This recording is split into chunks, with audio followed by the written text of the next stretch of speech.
En primer lugar, muchas gracias, Gerardo, por la invitación a participar de este curso. He estado tratando de seguir muy desordenadamente, por cierto, las sesiones anteriores. Veo que ha generado interés y que los temas tratados tienen una clara coherencia, ¿no? En torno al proceso de incidencia política desarrollado desde las organizaciones sociales, desde los movimientos, incluyendo, en fin, todos los que implican pues un claro ejercicio de derechos políticos y ciudadanos, temas que ciertamente en nuestro país están en riesgo en estos momentos. Entonces creo que cursos como este, eventos como este, ayudan a fortalecer no solo la conciencia de derechos, sino también su ejercicio práctico, ¿no? Y espero que lo que compartamos el día de hoy abone en ese sentido.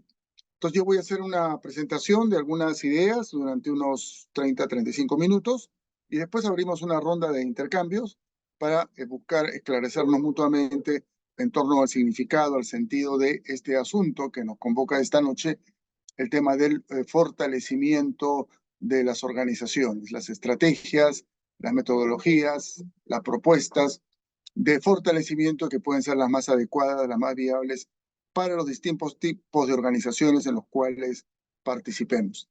Eh, para eso yo me voy a permitir compartir con ustedes algunas ideas. Bueno, lo primero que me hizo pensar fue el asunto este de a qué se refiere la palabra organización en esta conversación, en este curso, ¿no? Porque es una palabra muy amplia que se puede referir a diversos tipos de estructuras sociales, desde las más grandes, complejas, tipo una empresa transnacional, una universidad, un partido político serio, grande, de lo que prácticamente no tenemos muchos ejemplos recientemente en el Perú. Como se puede referir el término organización también a una estructura más intermedia, una empresa, un colegio, una ONG, más o menos un sindicato o un movimiento político local. Estos podrían ser también considerados organizaciones. Más aún, un tercer nivel al cual le podemos adscribir la calificación de ser una organización, ¿no? Y ahí viene todo el tema de las organizaciones sociales de base, ¿no? Un colectivo, o sea, un grupo de gente, ciudadanos, ciudadanas, jóvenes, particularmente es un tipo de organización bastante frecuente en el mundo contemporáneo. Colectivo, un grupo de personas que se conocen, que tienen una relación incluso interpersonal precisa, que se conocen cara a cara, que se han congregado, que se han unido para desarrollar una causa, para desarrollar una campaña o para desarrollar una acción, ¿no? Un colectivo, entonces un tercer tipo de organización, similar a lo que podría ser un taller, un seminario, ¿no? Esos talleres que tenemos a veces en las universidades sobre un tema específico, que es un colectivo de estudiantes con algún docente o de docentes jóvenes que se reúnen sistemáticamente para seguir un tema, discutirlo, producir y presentar papers sobre el tema, ¿no? O para leer sistemáticamente un determinado autor, ¿no? Y también un emprendimiento, una empresa emergente, un taller, un emprendimiento con un mínimo de estructura podría ser también considerado una organización de este tipo. Entonces, el término organización se puede adscribir a determinados tipos valga la redundancia, de organizaciones, ¿no? Y en este caso, sobre todo, vamos a movernos entre la segunda y la tercera de estas categorías, ¿no? Lo que vamos a conversar esta noche va a tratar de pensar en qué consiste el fortalecimiento organizacional para estructuras sociales o movimientos sociales intermedios. Después precisaremos por qué los podemos calificar como intermedios. Y estructuras o movimientos más locales, que tienen una característica de mayor, para mí es clave ese asunto en los colectivos, los talleres, los emprendimientos. Sus integrantes se conocen cara a cara, se conocen por su nombre propio y tienen una relación de inicial confianza, por lo menos, ¿no? Y hay entre ellos no solo relaciones funcionales, relaciones estructurales, administrativas, jerárquicas, sino también hay un nivel de relaciones interpersonales, que pueden ser relaciones interpersonales positivas o negativas también, ¿no? Normalmente en estos niveles de grupos, en el grupo más pequeños, es más fácil que se presenten conflictos interpersonales que los que pueden presentarse en una gran empresa. En todo caso, en la gran empresa o en la universidad como gran institución, los conflictos interpersonales quedan reducidos a eso, ¿no? A ser un conflicto entre tal o cual persona y pasan desapercibidos o se resuelven simplemente separando a las personas. Cuando estamos hablando de organizaciones más pequeñas, las relaciones interpersonales y los conflictos interpersonales, por tanto, pueden tener un papel decisivo en la propia existencia de la organización, como seguramente todos los que estamos acá lo hemos experimentado en alguna ocasión. A nivel intermedio la cosa es más compleja, pero también en algunos casos lo interpersonal está presente y eso normalmente es una fortaleza, pero también trae el riesgo de que lo interpersonal se convierta en un terreno de conflictos que afecta seriamente el funcionamiento de la organización. En la gran empresa, en la universidad, en el partido político nacional, claro, cuando se trata de conflictos interpersonales a nivel más alto de la jerarquía, ahí sí estamos con problemas, ¿no? Pero otro tipo de conflictos interpersonales entre un par de docentes, entre dos jefes de equipo, ¿no? Entre dos dirigentes locales, no afectan a la organización en su conjunto normalmente, ¿no? Normalmente. Pero en fin, entonces, la palabra organización la estamos refiriendo a una estructura social que tiene permanencia, que tiene continuidad, que tiene algún nivel de reglas claras de funcionamiento y como veremos luego, que tiene un objetivo, un propósito, un fin, ¿no? Y en función de ello organiza la actividad de sus integrantes. Hay múltiples definiciones de organizaciones, hay tratados, ¿no? Hay Gerardo, que es sociólogo, puede ilustrarnos al respecto, ¿no? Tratados, autores, corrientes, ¿no? Yo diría que en todo caso, uno de los estudiosos más serios, casi fundacional en esto, es Weber, ¿no? El gran sociólogo alemán Max Weber, que es un poco uno de los fundadores de la sociología moderna. Pero después de un desarrollo muy grande de la teoría de las organizaciones. Acá nos quedamos con alguna aproximación un poco más empírica, inmediata, basada en nuestra experiencia. Bueno, dicho esto, entonces, nos preguntamos, ¿no? Es importante entender qué diferencia a estos niveles, a estos distintos tipos de organizaciones, porque estas diferencias van a ser importantes para después entender los distintos tipos de estrategias o de desafíos que nos plantea el asunto de fortalecer a las organizaciones. Un tema central, creo que es fácil deducirlo del cuadro anterior, es el volumen de la organización, el número de sus integrantes, ¿no? Y el número de sus integrantes va a estar en relación inversa con el nivel de conocimiento mutuo y el nivel de importancia de las relaciones interpersonales. Cuanto más grande una organización, es menor el conocimiento interpersonal y es menor, por tanto, normalmente, ¿no? La importancia, el peso que tienen las relaciones interpersonales. Cuanto más pequeño el número de integrantes de una organización, el peso, la importancia, el conocimiento mutuo es mayor, ¿no es cierto? Y por lo tanto el peso y la importancia de las relaciones interpersonales también es más significativo en una organización más pequeña. Una segunda característica que podríamos decir diferencia a estos distintos tipos de organizaciones, y está muy relacionada con lo anterior, es el nivel de especialización por funciones, ¿no? El nivel de diferenciación del trabajo, división del trabajo, para usar el término clásico, ¿no es cierto? Cuanto más grande una organización, normalmente, más estructurada, con una mayor división del trabajo, con funciones mucho más específicas y mucho más especializadas, ¿no? Un ejército moderno, o un ejército de cualquier época probablemente, una gran empresa, una universidad de alcance nacional, con experiencia, prestigio, etcétera, van a tener a su interior pues una cantidad muy grande de funciones diversas y especializadas, ¿no?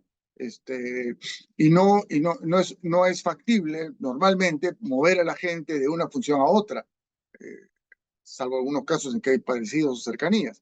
No es posible que el profesor de matemáticas reemplace por una semana al profesor de literatura, ¿no?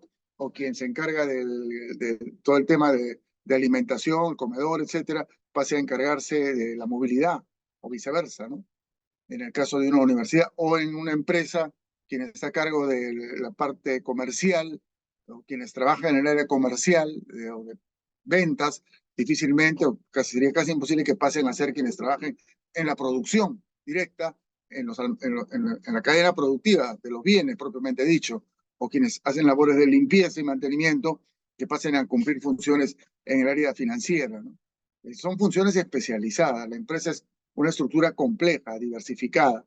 Y esto lleva a la tercera característica: cuanto más especializadas las funciones, mayores las jerarquías internas, ¿no? Porque la complejidad de la organización implica la necesidad de tener eh, muy definido en la organización las estructuras de mando del funcionamiento de la organización, ¿no? Y esto implica jerarquías. Entonces hay un gerente general, hay un gerente financiero, hay un gerente comercial, hay un rector, hay un decano de la facultad A, un decano de la facultad B, ¿no es cierto? Hay un responsable de admisión, hay un responsable de titulación, ¿no? Y hay una jerarquía entre ellos, ¿no? Y hay cuerpos de dirección que están claramente establecidos y está claro quién manda sobre cada tema, cuáles son los niveles de subsidiariedad que tiene cada nivel, ¿no? Y hasta dónde otro nivel puede intervenir y hasta dónde no puede intervenir en el área de otro, en las competencias de otro nivel jerárquico en la institución. Como digo, esto vale, piénsenlo ustedes, vale para una universidad, vale para una empresa, vale para un partido político serio, nacional, grande, estructurado, ¿no? El responsable de un comité regional, de un partido, de la libertad, no puede meterse a tomar decisiones en el comité regional de Puno o viceversa, ¿no? La bancada parlamentaria del partido está sometida o debe estar sometida a la comisión política del partido, pero a su vez tiene ámbitos en los cuales es autónoma, toma sus propias decisiones y decide por ellas, ¿no? Y el responsable, por más importante que sea, de formación o asuntos ideológicos, no puede darle órdenes a la bancada parlamentaria o viceversa, ¿no? Entonces, una estructura, una organización compleja, moderna, con división del trabajo en funciones y jerarquías internas, tiene también estas atribuciones, ¿no? Ciertamente se pueden presentar casos de atípicos, de impases en términos de decisiones, y bueno, entonces ahí la organización tiene que tomar medidas probablemente de emergencia, ¿no? Entonces, diferencia de las organizaciones, el número de sus integrantes, y esto va de la mano con el tema de los niveles de conocimiento mutuo, y por lo tanto por el peso que van a tener las relaciones interpersonales de confianza en el funcionamiento de la organización. Diferencia de las organizaciones, el nivel de división del trabajo y de especialización que tienen en su interior, y los niveles de jerarquía que pueden tener. Una organización muy pequeña, muy simple, casi no tiene jerarquía, pero alguna jerarquía tiene que tener. Por lo menos tiene que haber alguien encargado de convocar a las reuniones o de abrir la puerta del local para reunirse o de tomar las actas, ¿no? De la reunión. En las organizaciones pequeñas incluso es factible el hecho de que las jerarquías son rotativas, ¿no? Hoy día tú diriges, mañana dirijo yo, etcétera, ¿no? Pero siempre hay un nivel de decisión que tomar y eso tiene que estar claramente establecido. Una cuarta característica que creo podría diferenciar a las organizaciones es que las organizaciones más grandes es el tema del ámbito de intervención, ¿no? Y en este terreno podríamos decir que hay organizaciones que intervienen en un ámbito, no digo ilimitado, pero no limitado estrictamente. Es decir, participan directamente, ¿no?, en el mercado, por ejemplo, o en la vida pública, ¿no es cierto?, sin restricción. La Universidad Nacional Mayor de San Marcos puede opinar sobre el Tribunal Constitucional, puede opinar sobre la deforestación de la Amazonía, puede opinar sobre el tema de si las vacunas están o no, si los laboratorios, si las farmacias tienen o no los genéricos, porque son temas sobre los cuales puede opinar, tiene autoridad para opinar y lo hace con toda libertad, o debería hacerlo con toda libertad. Lamentablemente no lo está haciendo en los últimos tiempos, pero normalmente la universidad podría hacer eso. Una gran empresa que produce X productos, que produce automóviles, los puede vender en cualquier lugar del mercado nacional e internacional si es que cumple las reglas de acceso a estos mercados, ¿no? Su ámbito de intervención es, no digo por ilimitado, pero no acotado en todo caso, ¿no es cierto? No acotado. Un partido político puede opinar sobre asuntos nacionales e incluso internacionales, ¿no? Con toda libertad, porque está en su mandato. Otros niveles de organización, otro tipo de organización, tienen ámbitos de intervención más acotados, ¿no? Normalmente, por ejemplo, un colectivo de estos que se forman, que existen hoy día sobre diversos temas, normalmente va a opinar básicamente sobre su tema. Un colectivo feminista, un colectivo ecologista, un colectivo vinculado al tema de la salud, va a estar opinando sobre su tema, e incluso normalmente en un ámbito específico, ¿no? Podría llegar incluso a lo nacional en algunos casos, ¿no? Ciertamente hay temas generales, todos podemos opinar sobre la democracia o todos podemos opinar sobre violaciones de derechos humanos, ¿no es cierto? Pero normalmente, como digo, ¿no? Las organizaciones más pequeñas tienen ámbitos de intervención más acotados, ¿no? Y una última característica sería el de la sostenibilidad, ¿no? El sentido de la duración en el tiempo, la perspectiva temporal. Ciertamente una empresa puede quebrar este año o el próximo año, pero por definición la empresa se entiende a sí misma como una organización que va a buscar pervivir en el tiempo de manera ilimitada, ¿no? Sea porque su producto considera que es algo que se va a mantener en el mercado o porque tiene la capacidad de adecuarse al mercado y reformular su producción. Si no lo hace, colapsa, cae, en fin, quiebra, ¿no? Pero la empresa se entiende a sí misma. Ninguna empresa nace diciendo, vamos a hacer una empresa durante 5 años, ¿no? Claro, hay obras que pueden durar 5 años, las obras de construcción, pero la empresa constructora se plantea, se entiende a sí misma como una organización cuyo horizonte temporal no está acotado a una, dos o tres obras, sino a la posibilidad de hacer obras, ¿no?, en su rubro durante un tiempo ilimitado.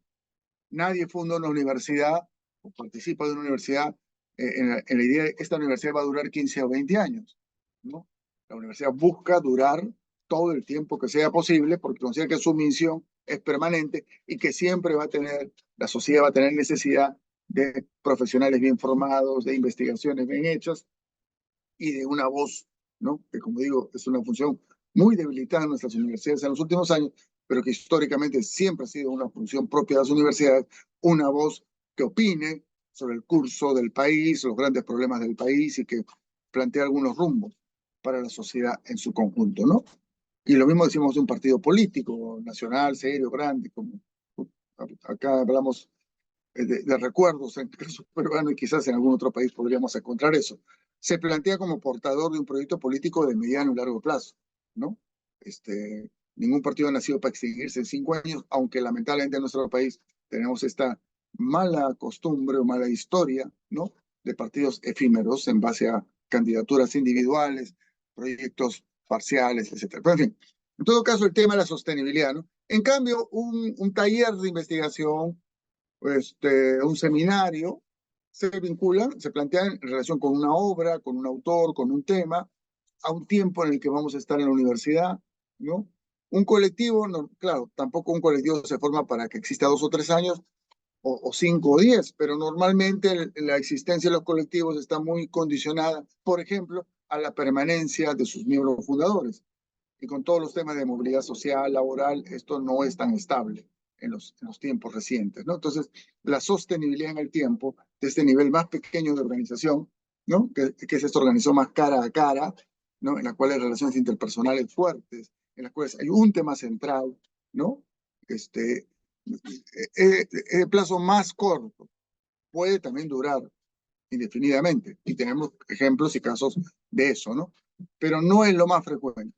No, lo más frecuente es que estas organizaciones más pequeñas sean más acotadas en el tiempo, no por decisión de sus integrantes, sino porque su existencia está sujeta a una serie de factores que no son controlables, ¿no?, de manera sostenida por los integrantes. Esto diferencia a las organizaciones y entonces estos factores hay que tomarlos en cuenta cuando piensen ustedes en cómo fortalecer su organización, tener claro qué tipo de organización tenemos, ¿no? Qué tanto es una organización muy especializada, funcional y por lo tanto con niveles jerárquicos claros a su interior y más o menos diferenciados, ¿no? O qué tanto es una organización más cara a cara, en la cual la interpersonal y la confianza son mucho más importantes y decisivos, ¿no? ¿No? ¿Y con qué plazos? ¿No? Y claro, como digo, no se trata de decir esta organización va a durar 2 años o 5 años o 10 años. Todos queremos que nuestras organizaciones duren todo el tiempo que sea factible, pero van a durar el tiempo en el que haya un conjunto de gente interesada en mantenerla viva. Y quizás ese sea un tema central del fortalecimiento organizacional. Renovar sistemáticamente la convicción, el compromiso, de eso vamos a hablar luego, ¿no?, de los integrantes, e incluso atraer nuevos integrantes para que la organización como tal se mantenga viva. Bueno, entonces esas diferencias creo que son importantes, pero a la vez que hay diferencias, hay aspectos en común, ¿no? Tanto una empresa como un colectivo feminista o ecologista o un taller de investigación universitario, ¿no es cierto?, tienen algunas características en común. Y es propio de todas las organizaciones modernas, ¿no?, y acá excluimos las organizaciones, por ejemplo, la familia, no entra en este rubro, ¿no? La familia es un tipo sui generis de estructura social que no tiene estas características, porque las organizaciones modernas, digamos así, son voluntarias o contractuales. Yo entro ahí porque decidí entrar ahí o porque hice un contrato con quienes ya están ahí, ¿no? Entonces podrán decir, bueno, ¿qué tan voluntario es entrar a una empresa a trabajar? Bueno, hay un nivel de voluntariedad, hay un nivel también de cierta obligación. Tenemos que trabajar, buscar un salario. No, este tema no es el que me gusta, pero ¿qué vamos a hacer? No, y firmo un contrato. Al firmar el contrato, estoy expresando mi voluntad de adherirme a esa organización. Llámese empresa, llámese universidad, llámese sindicato, ¿no? Me afilio al sindicato o me afilio al partido político. Son voluntarias. Puedo entrar o puedo salir, ¿no? No es el caso de la familia tradicional. Hay excepciones, hay la adopción, puede haber la adopción, podemos desheredar a alguien, pero el lazo no se rompe incluso en esos casos, ¿no? Aquí los lazos se establecen o se rompen voluntariamente vía una adhesión, vía un contrato, vía una afiliación o cualquier otro mecanismo que expresa voluntad de parte del integrante, ¿no? Eso es lo primero, ¿no? La entrada. Pero aquí viene, creo yo, lo más importante, sobre todo por lo que vamos a ver que repercute en estos temas del fortalecimiento organizacional. Una organización se define en torno a un fin o a un propósito, ¿no?, que no es necesariamente un objetivo en el sentido de algo formulado explícitamente, ¿no? Por eso ahí preferimos usar un término un poco más laxo, un fin, un propósito, un goal, ¿no? En ellos les gusta usar esa palabra, goal, ¿no?, como para referirse a este asunto. Aquello que nos une, ¿no? Ya, podría decirse, tu grupo de amigos es una organización. Sí, no, claro, el gol, el objetivo es pasarla bien, ayudarnos, acompañarnos, consolarnos, qué sé yo, según los casos, según los momentos, ¿no? Pero aquí estamos hablando de algo más específico, ciertamente, ¿no? Algo más específico. Un fin o un propósito, ¿no? Que es una aspiración compartida, ¿no? Que supongo que en el caso de quienes estamos en esta conversación esta noche, creo seguramente en la mayoría de los casos, es un fin o propósito vinculado a algún tema social, ¿no es cierto? Algo que tiene que ver con la sociedad, con la mejora de la sociedad o con la conservación de la sociedad, con la mantención de la sociedad o con su reforma. Por eso pueden haber organizaciones reformistas o revolucionarias y también organizaciones conservadoras. Es decir, de lo que se trata es que tienen un fin vinculado con lo social, que puede ser mejorarla, transformarla radicalmente o paulatinamente, o conservarla, mantener. Estamos preocupados frente a algunos cambios que se están produciendo, entonces nos juntamos para hacer una organización que proteja, que mantenga determinados valores, determinadas prácticas, determinadas costumbres que se están perdiendo en la sociedad. Y en otro caso podemos formar una asociación, ¿no?, para corregir, mejorar o erradicar algún problema que estamos viendo en la sociedad. La violencia contra la mujer, por ejemplo, es un tema que congrega a la formación de organizaciones que asumen eso como su fin o su propósito, ¿no? Pero no basta tener el fin o el propósito, ese es el buen deseo, esa es la intención. A eso nos mueve el sentimiento, la indignación o la preocupación, o el aliento que alguien nos da, que nos dice, mira, eso está interesante, métete en esto, ¿no? Sino que tiene que también, y esta es la tercera característica que tienen en común las organizaciones, tienen que tener un plan que explícito o implícito, he puesto yo, ¿no? Porque no necesariamente es un plan escrito, formulado. Lo deseable es que sí haya un plan, como veremos luego, Pero incluso cuando no hay un plan explícito definido, hay en todo caso una suerte de entendimiento supuesto, compartido, de que para lograr nuestro fin, nuestro propósito, hay que hacer esto y aquello, hay que vincular estos asuntos, ¿no es cierto? Tú te dedicas a esto, tú te dedicas a lo otro, ¿no? Y ya, ese es el plan implícito, ¿no? Y hay incluso una suerte de división de tareas de acuerdo a las cualidades o capacidades de cada una o cada uno de los integrantes, ¿no? Entonces, hay un plan explícito o implícito, ¿no? Y junto con ese plan hay lo que algunos sociólogos llaman un repertorio de acción, o sea, un conjunto de herramientas para actuar, ¿no? Que se van utilizando de manera diferenciada según las necesidades, según la coyuntura, según los desafíos que tenemos delante, ¿no? Esto es muy importante, por ejemplo, para los movimientos sociales. Uno de los mejores libros que se han escrito sobre movimientos sociales en América Latina fue escrito por Álvaro García Linera en la primera parte, justo antes del inicio del gobierno de Evo Morales, 2004-2005, y hace un análisis y una descripción muy minuciosa de todos y cada uno de los movimientos sociales que confluyeron en esa gran gesta de la lucha contra la guerra del agua, primero, y la guerra del gas después, y luego en el movimiento de afirmación socialista, el MAS. Y una de las características que Álvaro identifica para cada movimiento es su repertorio de acción, ¿no es cierto? O sea, ¿cómo actúan normalmente? ¿Qué cosas saben hacer y hacen bien? Y las hacen en algunos casos, ¿no? Una y no otra, o viceversa, ¿no? Obviamente todas sabían marchar, sabían protestar, eh, pero algunas que tenían una característica más sindical tenían la capacidad de paralizar la producción, otras la de paralizar la vía de comunicación, unas podían expresarse mucho más claramente en el terreno cultural, otras no, etcétera, ¿no? Entonces, toda organización tiene un repertorio de acción y cuando hablamos de las organizaciones más pequeñas, esto depende muchas veces de las características ya personales de sus integrantes.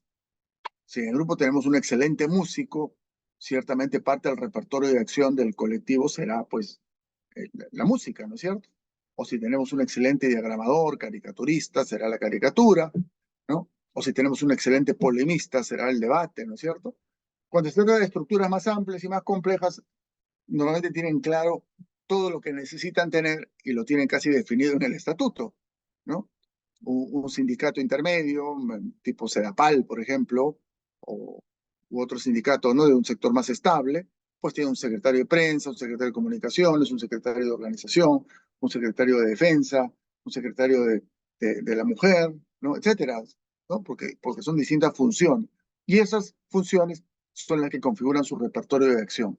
Estrategias y o metodologías que identifican a la organización. Ah, estos son los que saben marchar, estos son los que se movilizan.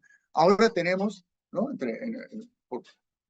Bueno, es un resultado, pues, de las cosas terribles que han pasado en el país desde el año 2020 en adelante. Por ejemplo, tenemos organizaciones que se han especializado, que tienen en su repertorio de acción la capacidad para desactivar las bombas lacrimógenas de la policía, ¿no es cierto? O para atender heridos en la calle directamente cuando suceden los casos, ¿no? Ya son funciones bien especializadas, bien riesgosas y hasta heroicas, ¿no? Que han resultado del desarrollo de la lucha social. Bueno, entonces, estas son cosas que tienen en común todo tipo de organizaciones. Esto lo van a encontrar en una gran empresa, lo van a encontrar en IBM o en Interbank, o lo van a encontrar en un colectivo ambientalista o en el comité local de un movimiento político X, ¿no? Y por último, tienen en común que funcionan en base a valores compartidos o pretenden funcionar en base a valores compartidos, ¿no? Tienen una cajita de valores, real o no. Aquí hay mucho también de manipulación, de utilización, de hipocresía incluso, ¿no? Pero en teoría sí, ¿no? En principio sí, tiene que apelar a determinados valores, ¿no? Y ahí el tema de la confianza es muy importante, ¿no? La confianza. En algunos casos la confianza es institucional, simplemente, pero tiene que haber confianza. O sea, el gerente financiero tiene que tener la confianza de que el área de contabilidad está haciendo bien su trabajo. Porque cuando él vaya a pedir un préstamo al banco, va a presentar un balance bien hecho, ¿no es cierto? Y eso es una confianza que está basada no en que los conoce, que son sus amigos, sino en el hecho que hay procedimientos en el banco o en la universidad, ¿no es cierto?, que garantizan que el trabajo que hace uno está bien hecho y respalda el trabajo que va a hacer el otro, ¿no? El que hace la venta, ¿no? Tiene la confianza de que el que ha fabricado el producto lo ha hecho con calidad. Entonces está vendiendo un producto que no se va a deshacer pues al día siguiente, no se va a estropear al día siguiente. Entonces son confianzas más institucionalizadas en base a procedimientos. A niveles más pequeños no hay tales procedimientos necesariamente, es una confianza más en el sentido habitual del término, ¿no? Yo confío en ti porque creo que tú eres una persona que haces las cosas que dices, las haces bien, ¿no? Confío en ti, ¿no? Entonces, si a ti te damos una tarea en el grupo, tenemos confianza que tú la vas a hacer y podemos los demás actuar con el supuesto de que tú vas a cumplir tu tarea y nosotros vamos a cumplir la nuestra, ¿no? Y hay crisis de confianza cuando el que se le encargó algo no lo hace y eso pone en cuestión toda la cadena de acciones que se han diseñado. Todo el tema, y ese tema es muy importante y es muy problemático en el Perú de hoy, ¿no? Esta encuesta, el Latinobarómetro, que es una encuesta muy valiosa que yo siempre recomiendo leer y revisar, creo que se hace cada 2 años, creo que la última salió el año pasado, ¿no? Y en todo caso son temas que evolucionan muy lentamente, entonces no es que los valores de una no es como los gobiernos, ¿no?, que pueden durar semanas o meses. Pero sí hay tendencias, ¿no? Y una de las constataciones más terribles, diría yo, ¿no?, acerca de la sociedad peruana que nos da el Latinobarómetro, es que el Perú es el país que tiene el nivel más bajo de confianza interpersonal de todo el continente. No hablamos de confianza en las instituciones, ¿no?, que es bajo también, y eso lo compartimos con muchos países, por cierto, casi con todos. Confianza interpersonal, o sea, confianza contigo, con el otro, con la otra, con el vecino, con el vendedor de la tienda, con el cobrador del bus, ¿no es cierto? Es bajísima, está debajo de... la gente que responde afirmativamente que sí tiene confianza, es un dígito, creo que es 9-8%. Algo de confianza creo que llega a ti.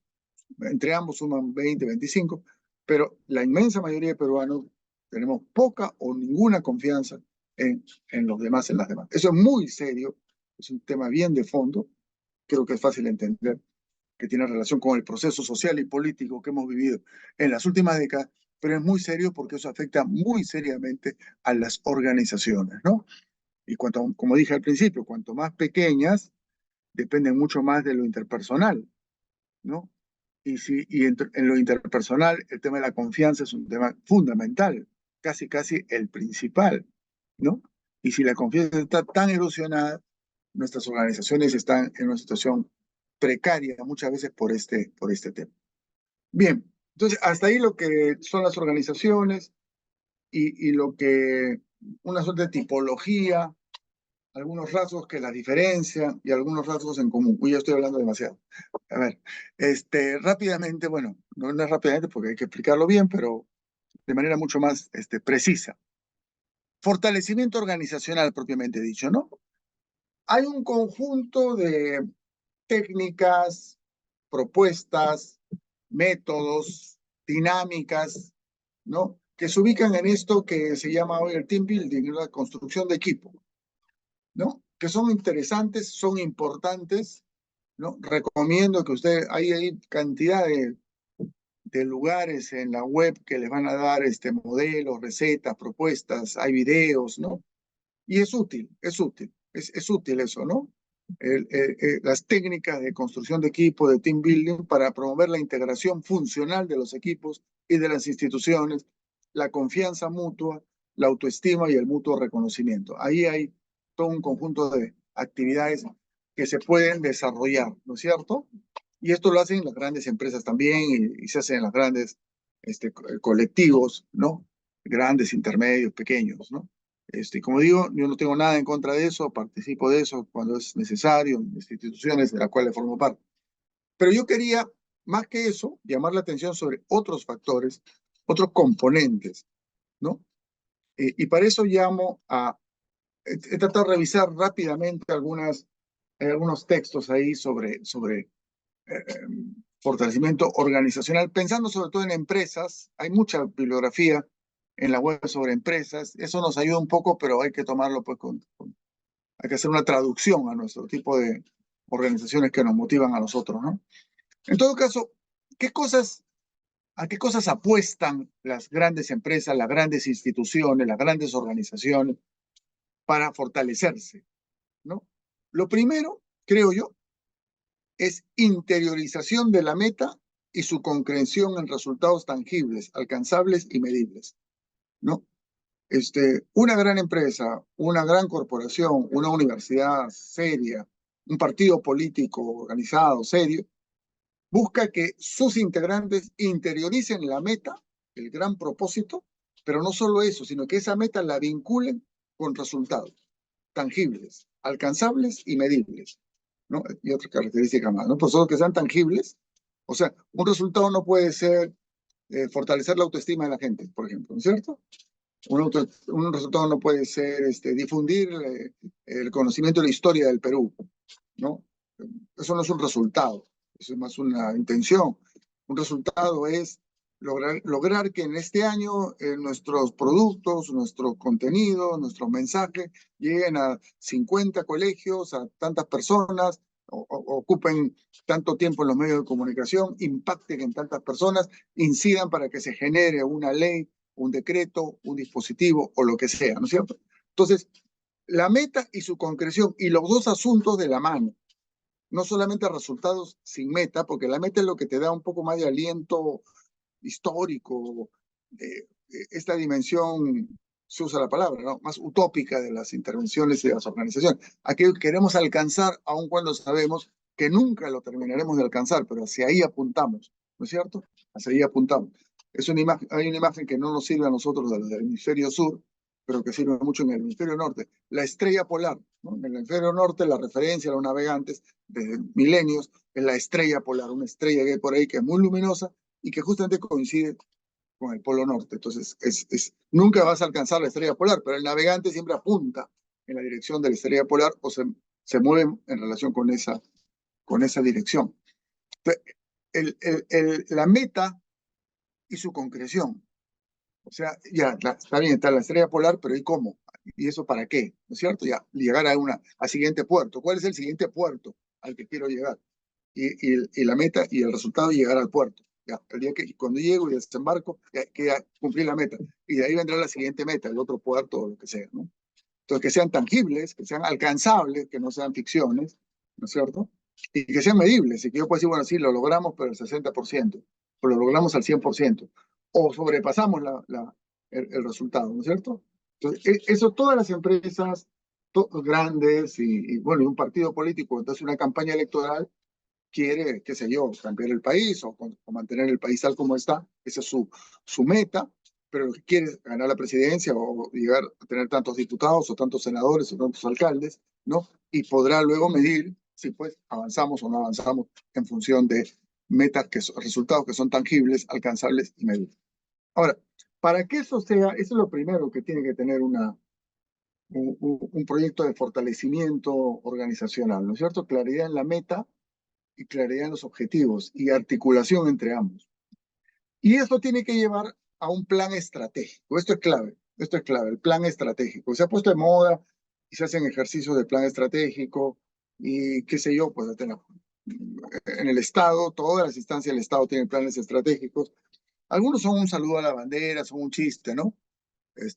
Todos los planes estratégicos, la mayoría, yo encuentro algunos bastante buenos, ciertamente, pero la mayoría comienzan con una visión, ¿no? Que dice, al año 2030 el municipio X será un municipio sostenible, con ecológicamente sustentable, sin desigualdades, con paridad de género, etcétera, etcétera, ¿no? Cosa que es absolutamente inviable lograr, no solo al 2030, sino probablemente a mucho lapso mayor. Hay otros que sí son mucho más acotados en su visión. Pero el plan estratégico es plan porque en función de la meta y los objetivos, se tienen que identificar los recursos, las acciones, los plazos para alcanzar esos resultados, esos productos y las alianzas a construir para lograr esos. El plan estratégico es fundamental, ¿no? El plan estratégico es fundamental. Las grandes instituciones tienen su plan estratégico. El plan estratégico, y eso después lo vamos a diferenciar para nuestro caso, todos los planes estratégicos de municipios, de Estado, de ministerios, de grandes empresas, incluyen un diagnóstico. Yo prefiero diferenciarlo, como vamos a ver luego, para nosotros, porque como lo nuestro es más social, requiere mucho más refinamiento de lo que es el análisis de la situación social, la coyuntura, los actores y todo. Pero el plan estratégico es fundamental, ¿no es cierto? Aquí hay que tener claro que el plan estratégico tiene que ser la guía, el accionar, lo que permite articular las distintas áreas, las distintas intervenciones, los distintos productos que se van logrando poco a poco, pero el plan estratégico no está escrito en piedra, como se dice, ¿no? Acá hay una idea muy pertinente de uno de los grandes estrategas militares del siglo XX, que escribió un tratado en 4 tomos llamado De la Guerra, un alemán, Clausewitz, ¿no? Que es un clásico de la ciencia militar, ¿no? Y su tratado de la guerra es una reflexión muy profunda, muy detallada sobre estrategias, tácticas y cosas. Y él dice ahí muy sabiamente de que en toda guerra la primera víctima es el plan estratégico de la guerra, ¿no? Pero que sin plan estratégico simplemente no hay guerra, te derrota, estás derrotado. Es decir, ¿a qué se refiere él? Que después de la primera batalla, lo que tú habías planeado tiene que redefinirse, se va a redefinir, porque resulta que cuando tú creías que el enemigo era débil, en realidad era fuerte, y te dieron un golpe muy grande en un área muy importante, ¿no? Entonces tienes que ajustar tu plan, pero estás ajustando tu plan, ¿no es cierto? Partes de un plan que se va a ir ajustando y de repente al final de toda la historia es casi irreconocible el plan inicial, pero fue porque tuviste un plan inicial que pudiste ir reajustando tus actividades, tus opciones, tus apuestas, ¿no es cierto? De acuerdo al curso de los acontecimientos. Esta reflexión es válida para la guerra, ¿no? Como se puede comprobar en cualquiera de las guerras que lamentablemente ha vivido la humanidad en su azarosa existencia, como es válida para la vida política y para la vida social o para la actividad económica, ¿no es cierto? Una empresa se lanza a querer posicionar un producto en el mercado y por lo tanto ganarle al mercado a otra, pero en el camino se encuentra con que su producto tiene determinadas fallas, tiene que corregirlo, la otra empresa aprovecha, le cierran un mercado, le abren el otro, tiene que reformular sus componentes, qué sé yo, ¿no es cierto? Y lo mismo en cualquier otra actividad humana, ¿no? Pero se tiene que partir con un plan, ¿no es cierto? Con un plan. Este plan puede ser una cosa muy sofisticada, muy detallada, puede ser muy simple, y quizá mientras más simple mejor, ¿no? Pero es clave para una organización contar con un plan estratégico. Y el plan estratégico se desagrega en planes operativos acotados en el tiempo o sectorial. Yo pertenezco, como se ha dicho en mi presentación, a la Asociación por los Derechos Humanos, APRODE, se conocen seguramente, vinculada con derechos de comunidad, derechos de víctimas de violencia, de conflicto armado interno, ahora de la violencia de los últimos años, comunidades, derechos de mujeres, violencia por género, una serie de temas, ¿no? Acabamos de tener 2 días de trabajo, lunes y martes, sobre nuestro plan operativo anual, que es una actualización del plan estratégico, en el cual obviamente hay que introducir siempre desarrollos, modificaciones. Hay cosas del plan estratégico que este año las dejas de un costado, hay otras en las que te vas a concentrar. Pero siempre tener un plan estratégico, lo he vivido en estos 2 días, ayuda muchísimo, ¿no? A poder ubicarse en la coyuntura. Planes operativos acotados en el tiempo, ¿no? Una estructura organizacional en función del plan estratégico, ¿no? Si yo quiero hacer mi plan, mi organización, mi estructura de funcionamiento, mi distribución de tareas tiene que ser en función del plan. Si no, el plan es un saludo a la bandera. Tengo un plan estratégico, pero en realidad cada uno hace lo que puede, ¿no? O lo que quiere. Entonces, así no funcionamos, ¿no? Hay un tema de eficacia y de eficiencia, ¿no?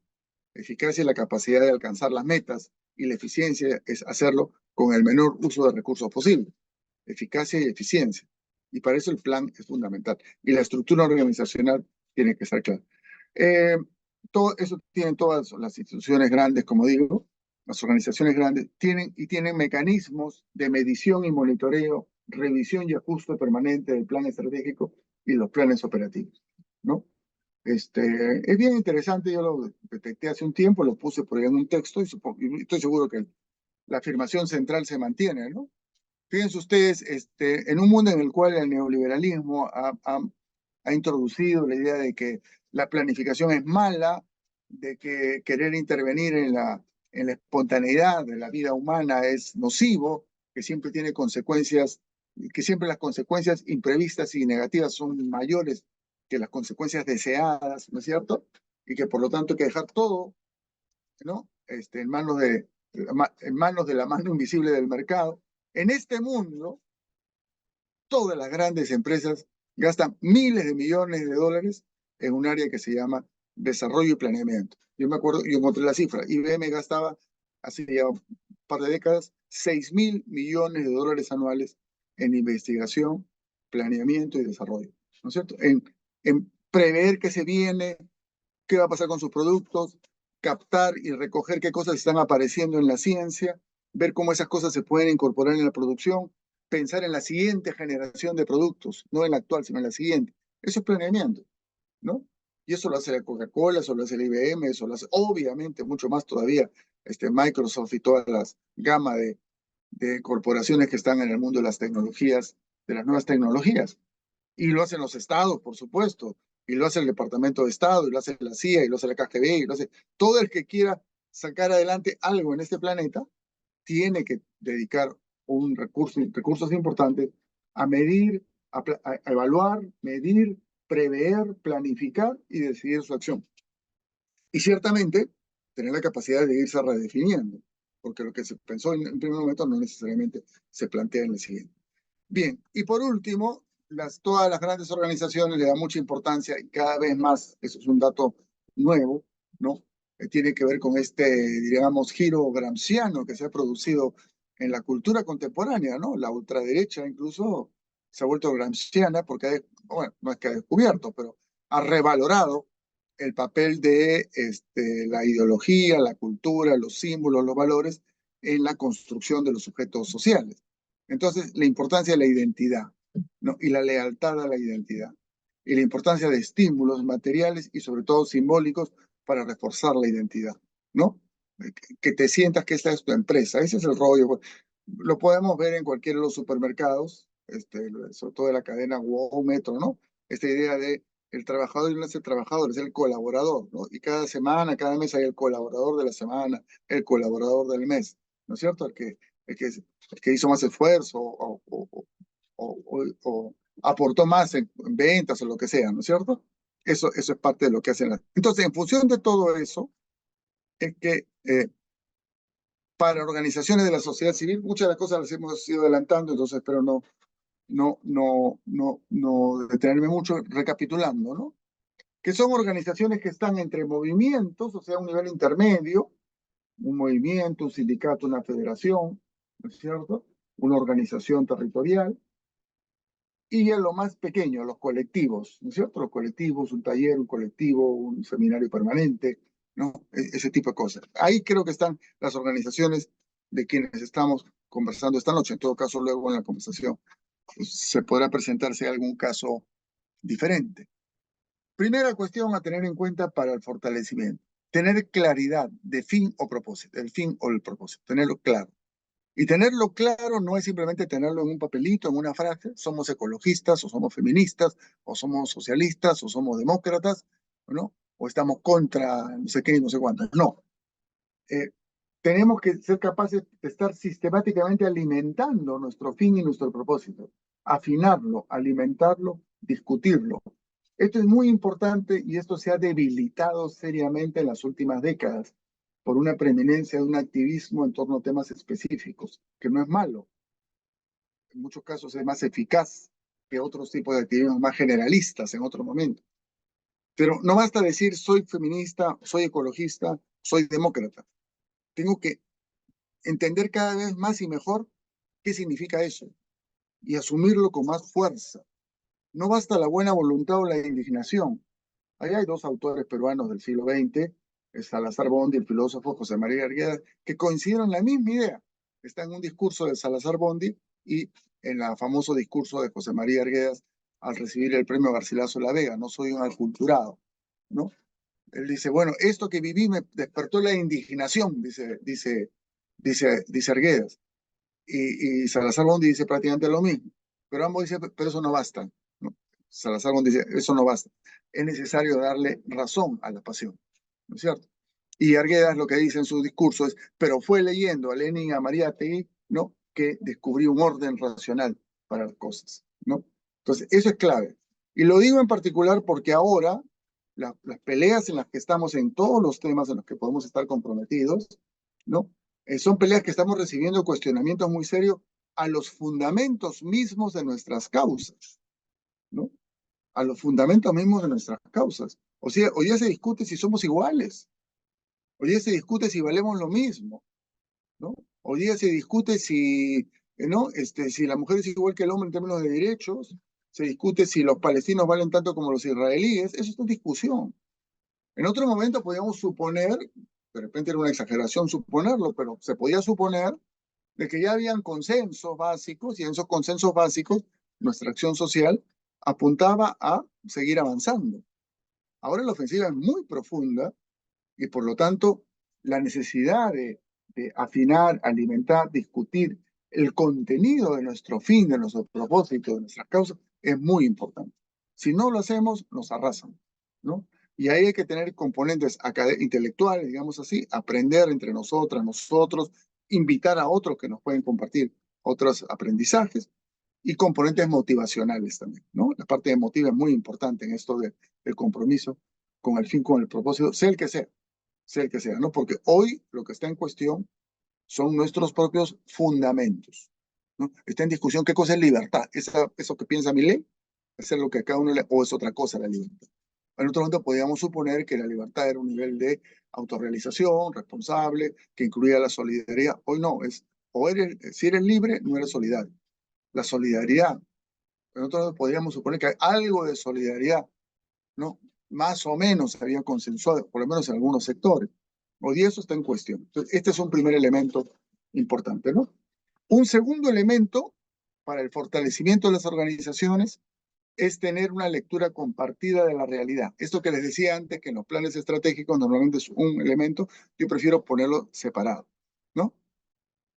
Tener una lectura compartida de la realidad, identificar los actores, las tendencias, las relaciones de poder, los riesgos y las oportunidades que tenemos en el presente, pensar imaginativamente dónde podemos encontrar aliados, aliadas, estar muy alertas a los peligros que están recién insinuándose y que pueden crecer sustantivamente en los próximos meses, en los próximos años, los riesgos, lectura de la realidad, lectura de la coyuntura, no solo política. Hoy es muy importante, por ejemplo, ¿no? Eso lo planteo, en fin, todavía no tenemos como una lectura de la realidad nacional que no incluya por delante como primer tema las tendencias en el clima, es una lectura que va a ser trunca, va a ser incompleta, ¿no? Así como hay que tener qué va a pasar con la economía, si va a haber inflación, deflación, si va a crecer el PBI o no, si la agricultura va a ser así, va a ser, hay que tener simultáneamente en todos los casos, bueno, ¿qué va a haber este año? ¿Va a haber niños, va a haber sequía, va a haber lluvias?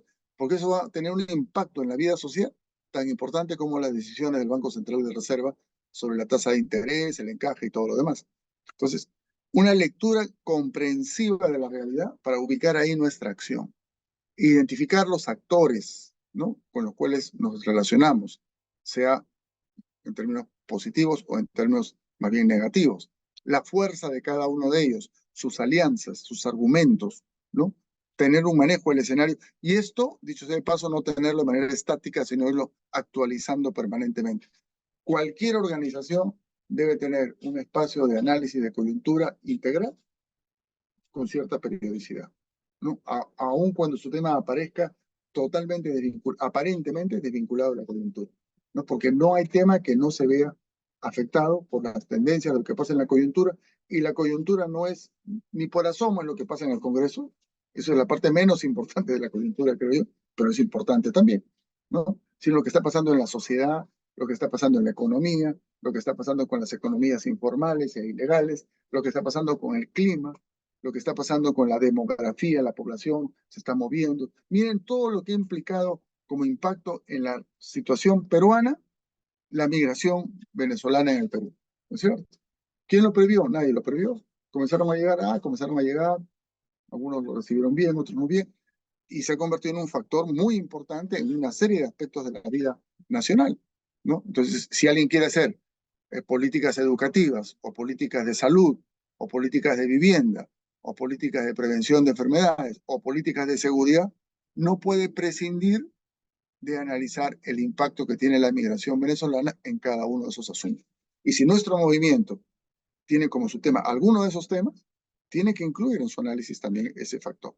Entonces, la lectura compartida, lo siguiente, tener un plan estratégico. Ya hablamos antes sobre qué cosa es el plan estratégico. Uno piensa en algo muy complejo, es tener una determinada visión de lo que queremos como país, una misión, lo que nosotros queremos hacer, el pedacito de cambio o pedazotes de cambio que queremos hacer, pero que tiene que estar bien definido, no podemos cambiar todo a la vez, ¿no es cierto? Y en función de eso ya los objetivos, las estrategias, ¿no? Las acciones, ¿no? Y el plan estratégico va de la mano con el plan operativo, ¿no? A veces, en algunos casos, no es necesario tener tanta precisión un plan estratégico, un plan operativo. Basta tener un buen plan estratégico y de ahí ir ajustando conforme nos vamos reuniendo y vamos actuando las actividades, ¿no? Pero metodológicamente se sugiere siempre diferenciar, ¿no? Pero la clave es tener un buen plan estratégico, ¿no? Y un buen diagnóstico y un buen plan estratégico, ¿no? Por más acotada que sea nuestra intervención, nuestra acción. Y una estructura ágil y eficaz, ¿no? Ágil, en el sentido que no sea muy enredada, 40 cargos, 37 artículos para cada cargo en el reglamento, ni nada por el estilo, pero eficaz, que garantice que las cosas se hacen. Y tener claridad en los procesos de toma de decisión. Esto a veces es un problema en los grupos más pequeños. No hay claridad en los procesos de toma de decisión porque por indefinición nuestra, por indecisión justamente, ¿no? Por temor a que y hay que decirlo claramente, mira, acá en este momento, tú tomas la decisión. Cuando hay que tomar una decisión final, ¿no es cierto? Si la ficha es verde o rojo, ya se discute y todo, pero al final ya se vota. Y si hay empate, alguien toma la decisión final, la ficha es verde, ya es verde, después se acabó. Después evaluaremos si la ficha verde no tuvo el impacto del caso y diríamos tuvo mal la decisión, la cambiamos o incluso cambiamos al responsable de la decisión, ¿no? Caso extremo. Pero no hay mucha ambigüedad en esto y eso lesiona mucho en los grupos, ¿no?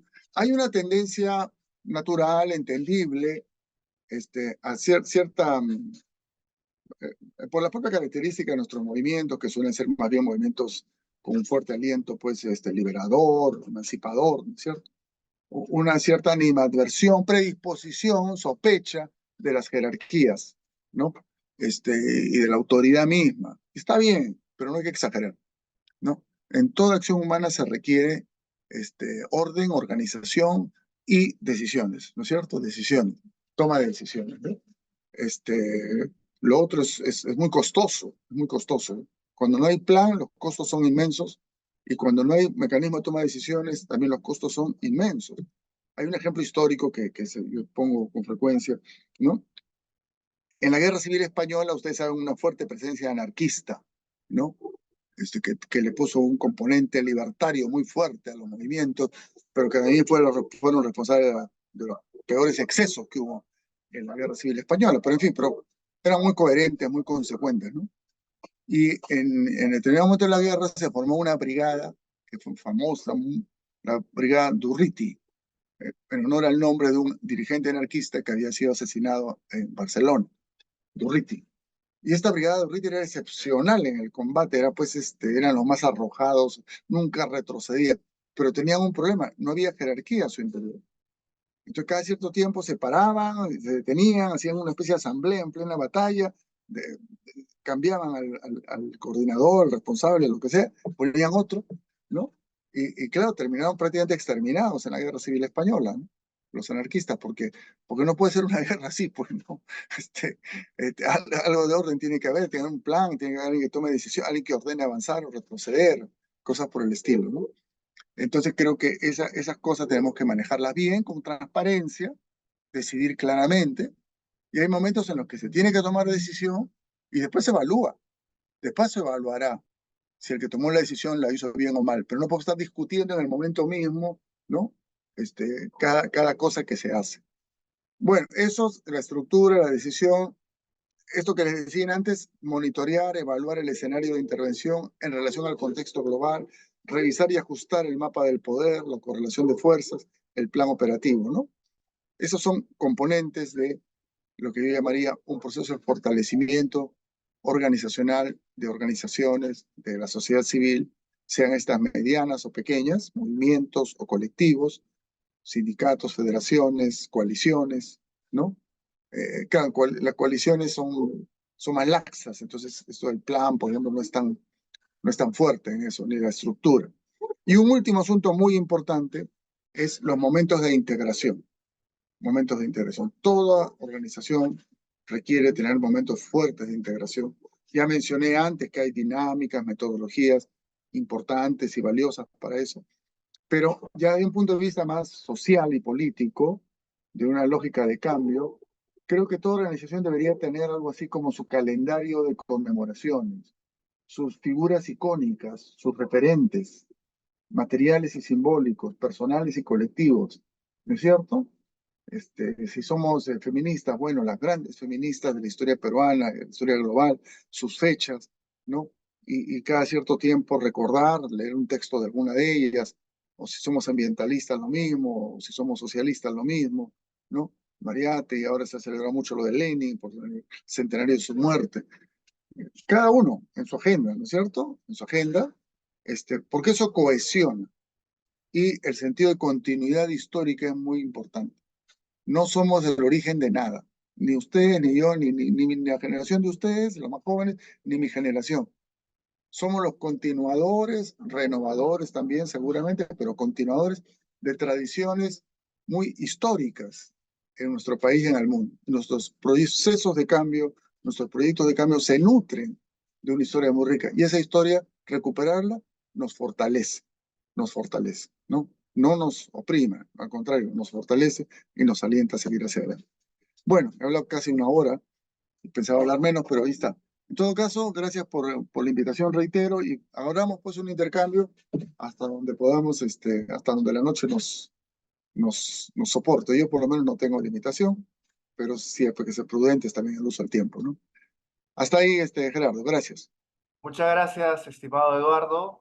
Agradecer muchísimo lo diverso, lo amplio de tu exposición, sobre todo porque permite aterrizar muchas de las ideas y que muchas de las ideas que nos permiten también a la vez mirarnos introspectivamente sobre cómo nos desenvolvemos en nuestras organizaciones. Entonces, vamos a dar el pase a los compañeros y compañeras que deseen comentarnos desde sus experiencias organizativas de manera puntual para fomentar el debate, este, y de ese modo extender justamente algunas reflexiones que puedan servirnos a todos y a todas. Entonces, si tienen alguna intervención, pueden encender su micrófono, levantar la manito para poder acompañarnos en el debate. Dime, Eduardo. No, no, saluda a Sonia, que no la veo hace tiempo. Gracias. Ah, perfecto, Ya perfecto. que, ya Sonia, que, Sonia.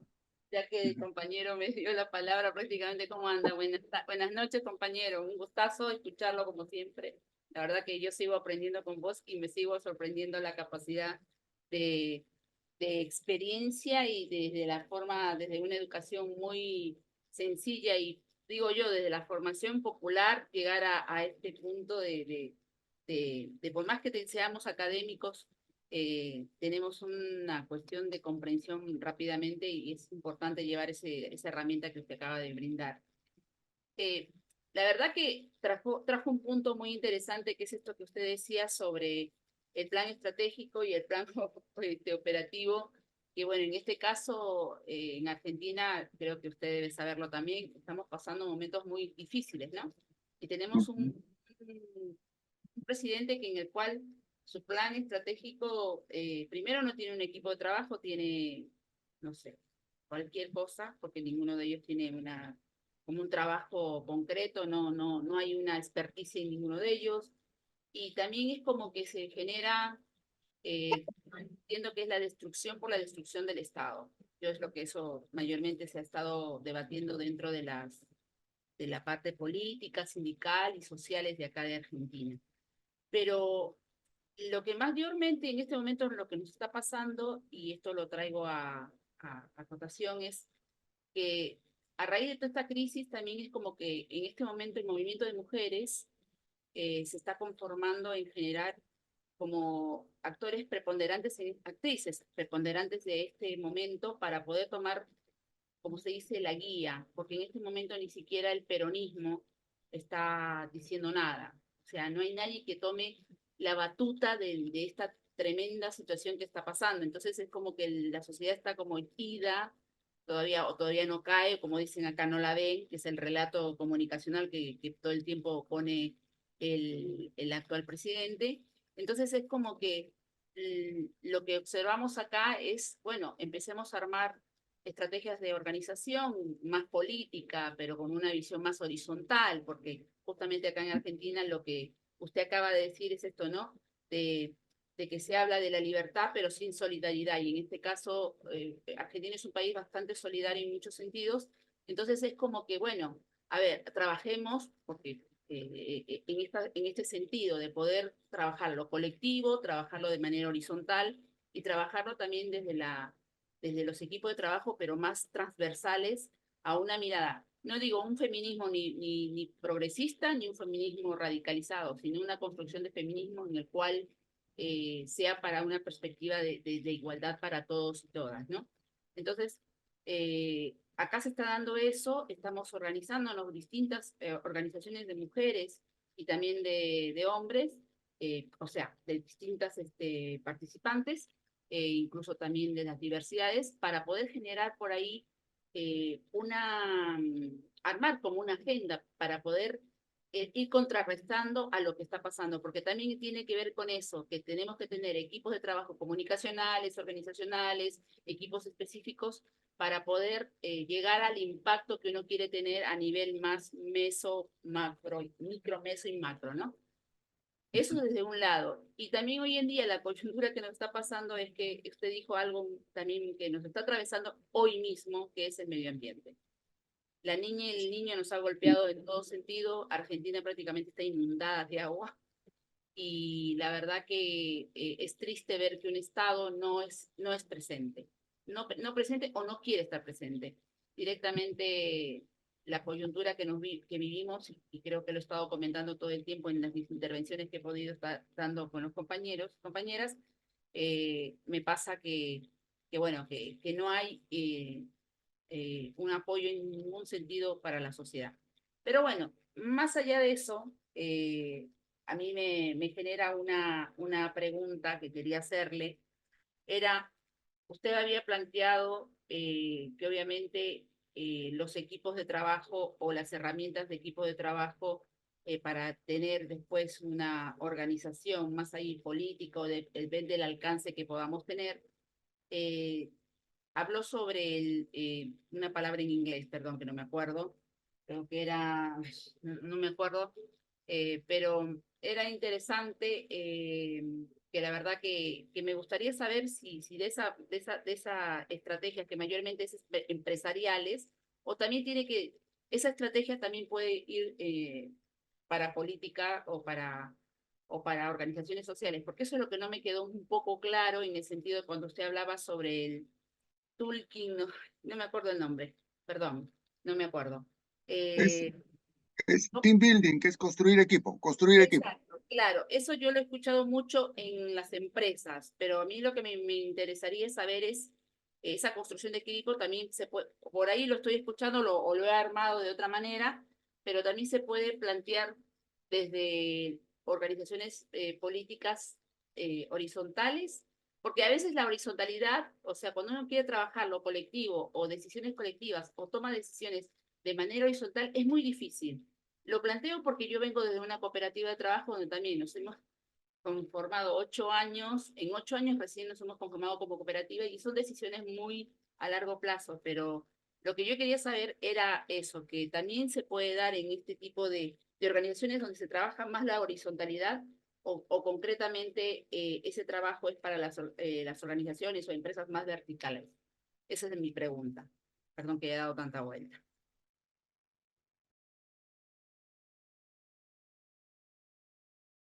Eduardo, hay varias preguntas, pero ¿qué te parece si vamos respondiendo una por una para no perder a veces lo potente de los hilos? También hay una intervención de Rosario. ¿Preferías dos preguntas de dos en dos Sí, para dar contexto? juntemos dos preguntas. Además, he visto varias en el chat que las estoy anotando. Sí, Sí, sí, sí. En todo caso, una para que no pregunta. se pierda la intención, Sí, yo Rosario, anoto, ¿podrías intervenir? Y luego leemos las dos preguntas de Juan y de Tané. ya. Rosario, te damos el pase.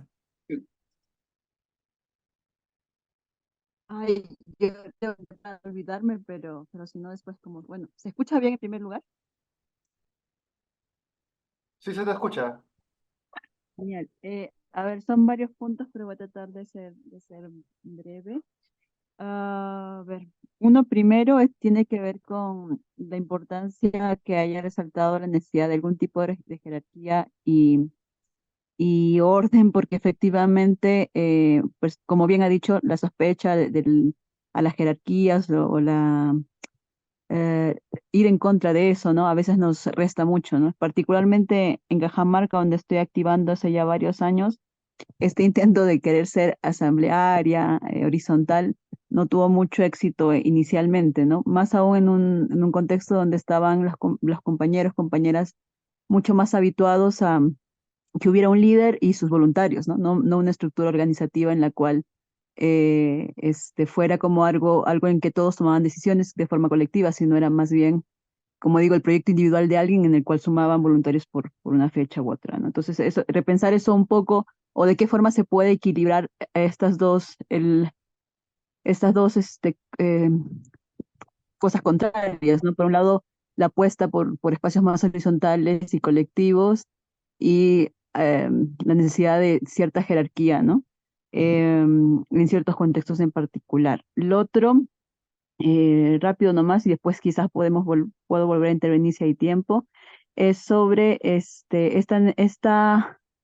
al menos en el contexto desde el que hablo, esta muy pegada línea de compararse y de funcionar en función a una empresa, ¿no? Veo muchas organizaciones que tienen esta cosa de direcciones e incluso áreas de manejo del talento y así, estos nombres muy de las empresas y que funcionan bajo esas lógicas también, ¿no?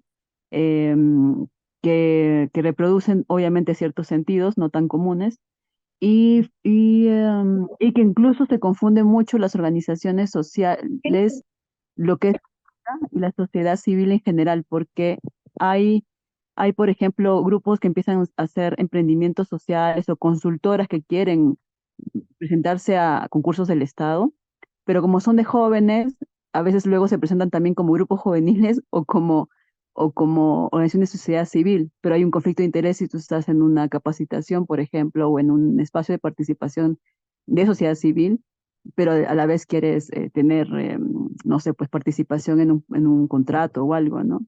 Y además la lógica es otra de la organización también, ¿no? Y creo que ese fenómeno, no sé si pasa en otras ciudades, pero en Cajamarca lo veo cada vez más, de grupos de jóvenes especialmente, pero también de adultos, que están en esta onda más del emprendimiento social o consultoras o similares, pero que luego están en los espacios de sociedad civil participando porque hay capacitaciones, porque hay fondos, porque hay oportunidades, etcétera, ¿no?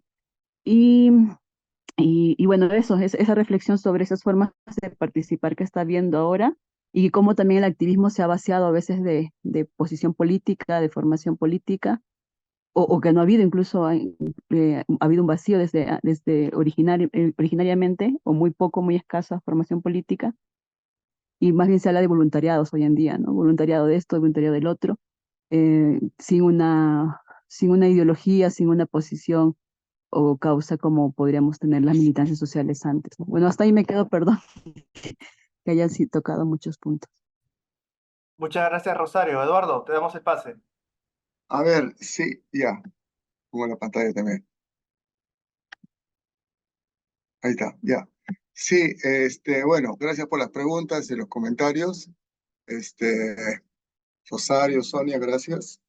Lo primero, no, sí hay un tema, yo lo he usado, pero creo que ha quedado claro las diferencias, ¿no? O sea, una empresa es una organización y por lo tanto compartimos algunos rasgos. Nuestra pequeña organización de base comparte algunos, pero hay diferencias cualitativas, ¿no? Y quizá la diferencia más importante que hay que marcar, ¿no? Es que el propósito, el fin, lo que sea de la empresa es hacer ganancias y hacer más ganancias cada vez. Esa es la clave del capitalismo. No solo es ganar, sino es ganar cada vez más, incrementar la tasa de acumulación, ¿ya? En cambio, nosotros asumimos un fin o un propósito o un goal de carácter social. Queremos hacer algo en la sociedad, para la sociedad, por la sociedad. Esa es la diferencia sustantiva.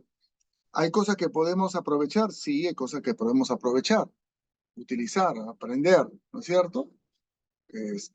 Algunos procedimientos, pero hay una diferencia radical de fondo, sustantiva, ¿no? Y es la diferencia del fin social de la organización social en la que estamos nosotros.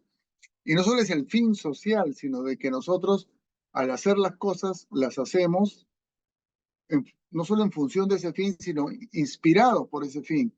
Y tenemos en nuestras organizaciones algo que, bueno, ustedes han escuchado hablar, tenemos una perspectiva de derechos permanente, ¿no es cierto? No hay un argumento de eficacia que nos puede llevar en algún momento a pasar por encima de los derechos de las personas.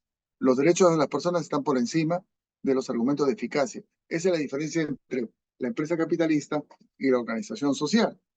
En la empresa capitalista, la eficacia y el resultado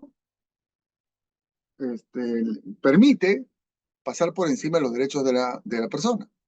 Entonces, si ya no me es productivo ese trabajador, lo despido, punto. Si mi tasa de utilidad cayó, despido al 10%, punto. No me interesa el derecho al trabajo de la gente, ¿no? En nuestro caso, no. En nuestro caso, el derecho de la persona está por encima de cualquier otro criterio, incluyendo el criterio de utilidad económica y otro, ¿no? Ahora, ¿una organización social puede tener emprendimientos económicos? Yo creo que sí, sin duda, ¿no? Ahí creo que en Argentina hay una experiencia muy valiosa, ¿no? De organizaciones sociales con emprendimientos, pero que tienen que tener otra lógica, ¿no? Que esos emprendimientos, para esos emprendimientos económicos se puede apelar a algunos fondos del Estado también. Debería ser así. O sea, debería el Estado tener programas económicos para facilitar el emprendimiento económico de organizaciones autónomas de la sociedad. Eso en nuestro país, pues, es chino, ¿no es cierto? En el Perú. Pero en todos los países europeos eso existe, por ejemplo. Y en Argentina existe, por lo menos hasta ahora, ¿no? Es una de las cosas que Milei quiere destruir, ciertamente, ¿no? Pero la clave no está entonces si es con o sin el Estado, sino es cuál es el criterio predominante. Y el criterio predominante en la organización social es el criterio de el fin social y la solidaridad, el respeto a las personas, el empoderamiento de las personas. ¿Podemos hacer economía? Sí, deberíamos hacer más economía. En el Perú no la podemos hacer, primero porque no hay mucha, salvo en el campo sí, ¿no es cierto? Pero en la ciudad no tenemos esa tradición de emprendimientos comunitarios, ¿no? Solidarios. Deberíamos promover eso y eso tendría que ser apoyado por el Estado, ciertamente. Ninguna ONG está en condiciones, más con la precariedad en la que están hoy las ONGs, a pesar de lo que dicen sus detractores, de financiar pues, programas de emprendimiento reales, ¿no? O sea, $10.000 para cada emprendimiento, unos 1.000, 1.200, 1.500 emprendimientos. Eso es imposible, pero eso debería ser el Estado, ¿no? Entonces creo que ahí la clave está en esto que hemos dicho, ¿no?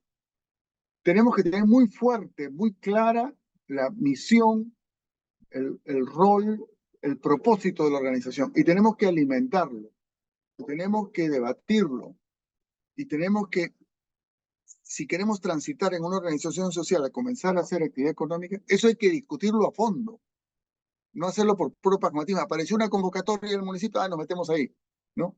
Discutirlo, ¿por qué sí, por qué no? Y si lo hacemos, ¿por qué lo vamos a hacer y cómo lo vamos a hacer?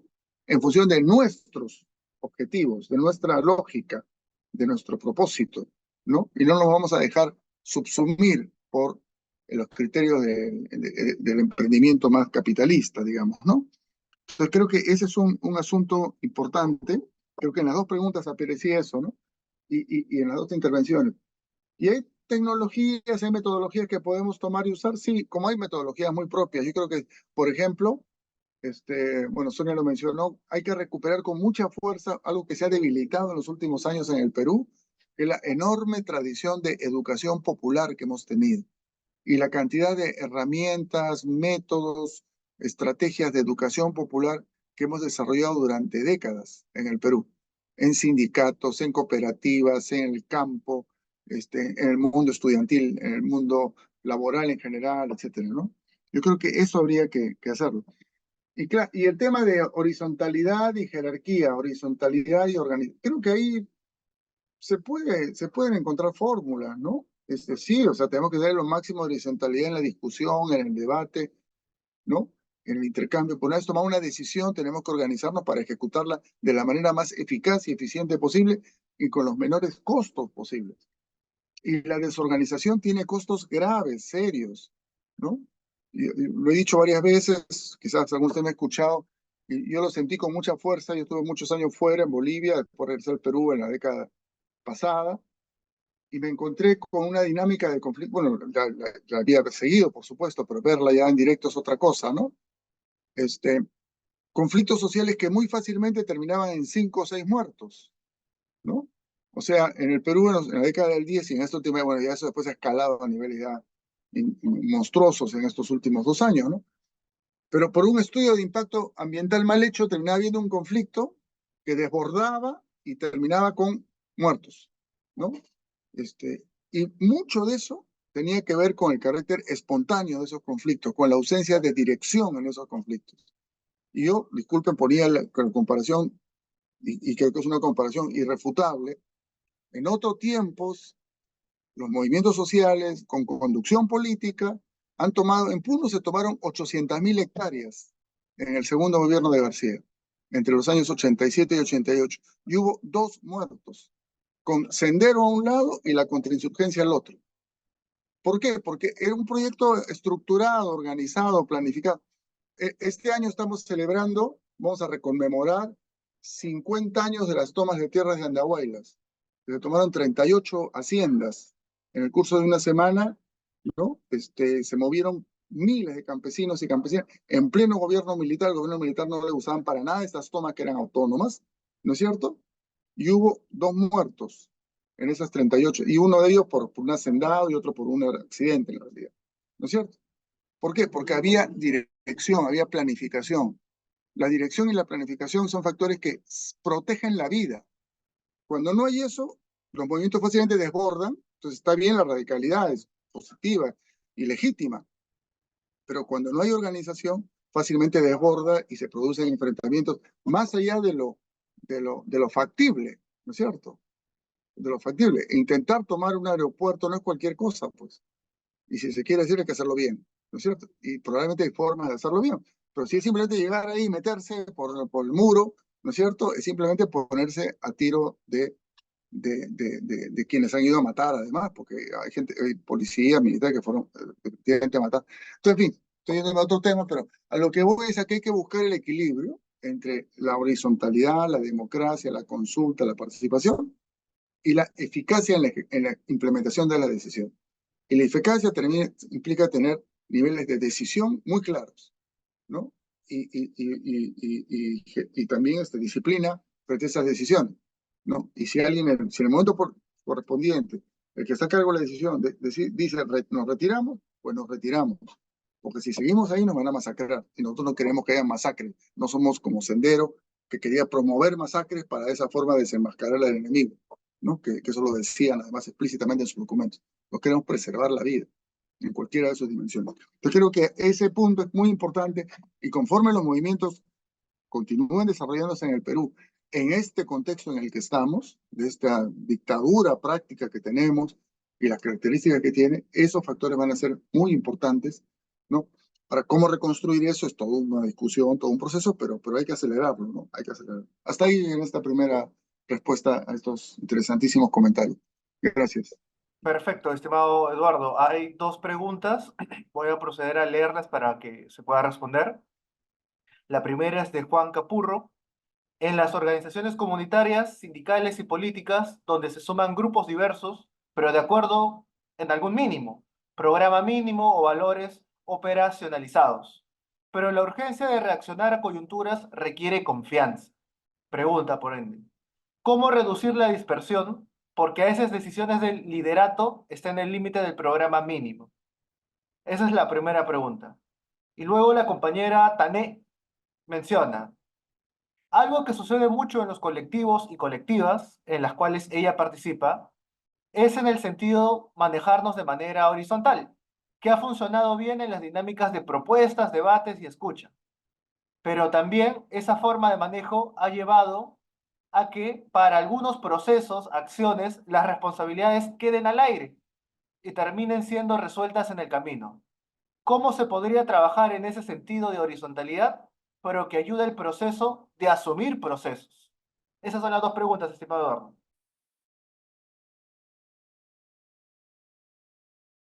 Sí, creo que además están conectadas también, están conectadas con lo anterior, ¿no? Saludo a ambos, creo que a Juan Capurro lo conozco, si no me equivoco, de Trujillo. Gracias por su intervención. Sí, a ver, eh, estamos en un momento bien complicado, pues, ¿no es cierto? Porque hay acción social, en el Perú hay acción social, y hay latente y activa, pero este factor de desconfianza, pues, es muy importante, ¿no? Y eso es fruto de la erosión, el neoliberalismo, el individualismo exacerbado, y también los problemas de las organizaciones tradicionales, burocratismo, manipulaciones, hasta corrupción, incluso en algunos casos, ¿no? ¿Cómo reconstruir la confianza que permita viabilizar la acción colectiva, ¿no? Y que permita comenzar a construir liderazgos más transversales, ¿no es cierto? Es difícil decir esto o aquello, porque es el huevo y la gallina, ¿no es cierto? En realidad, se trata de quizás tratar de identificar y promover aquellas personas que vemos con mayores capacidades de articulación y desarrollar estrategias paulatinas de legitimación de liderazgos articuladores, no de imponer, sino de articular, ¿no? De juntar, de, y es fácil imaginarse un tipo de líder así, es más difícil verlo en concreto, ¿no? Gente que pueda ganar confianza. Claro, si hay un escenario general de desconfianza, de todo el mundo se desconfía. Es cierto, pero ¿puede haber procesos de recuperación? Yo creo que sí. Yo creo que pueden haber procesos de recuperación, pero tienen que comenzar muy desde abajo, muy de tejer relaciones de agendas cercanas, parecidas, pero diferentes, ¿no? Porque incluso a veces agendas idénticas generan institucionalidades distintas y a veces contrapuestas, porque no está en juego solo las agendas, sino los liderazgos y la proyección a mediano plazo de esos liderazgos. Yo tuve la experiencia en los meses de diciembre y enero acá en Lima, diciembre del 22, enero del 23, estuvimos en las movilizaciones, en las marchas, recorrí en varias ocasiones en distintos lugares, o sea, en distintos, y la verdad, por ejemplo, que en esos momentos no había en Lima el destacamento de Huancavelica o el destacamento del Cusco o el destacamento de Puno, ¿no? Habían destacamentos de provincias, de distritos, incluso a veces uno veía una banderola de Calca, del comité no sé cuánto, y otra banderola al costado con otro grupo, también de Calca, pero con otra afiliación, digamos, ¿no? Y los veía separados, no peleados, pero separados, ¿no? Entonces, ahí hay historias locales, enredadas, episodios seguramente, pero se puede romper eso, se puede romper, pero tiene que comenzar desde adentro, digamos así, ¿no es cierto? Entonces, quienes estamos más en un rol de acompañar, ya no protagonismo directo, identificar y acompañar y promover aquellas figuras como que vemos con mayor potencial articulador para que articulen, ¿no es cierto? Para que articulen, para que junten. Y siempre va a haber, siempre ha habido y siempre habrá disputas de liderazgos, ¿no? Pero una cosa es que sean al interior del movimiento ya articulado, ¿no es cierto?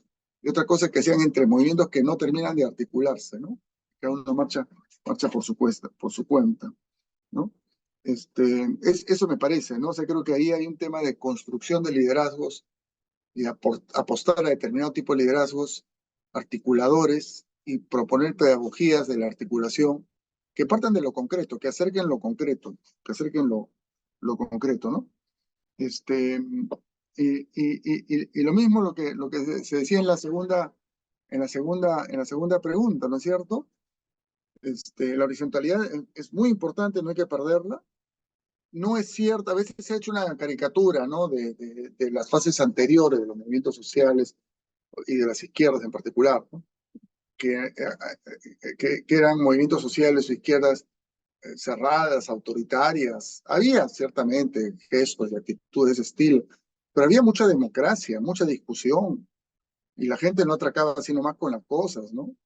Y las asambleas sindicales eran interminables porque se discutía hasta la madrugada si iba a haber huelga o no, y al final, si se tomaba el acuerdo, bueno, se cumplía, ¿no? Había bastante democratización, ¿no? No- Ahí hay una diferencia, por ejemplo, con las estructuras sindicales argentinas, que Sonia conoce bien, ¿no? Ahí el peronismo ha marcado una impronta mucho más centralizada, autoritaria, ¿no? Complicada de romper, y con algunas expresiones bastante cuestionables, por cierto, ¿no? Pero en fin, pero así es por la realidad. Acá no hemos tenido eso.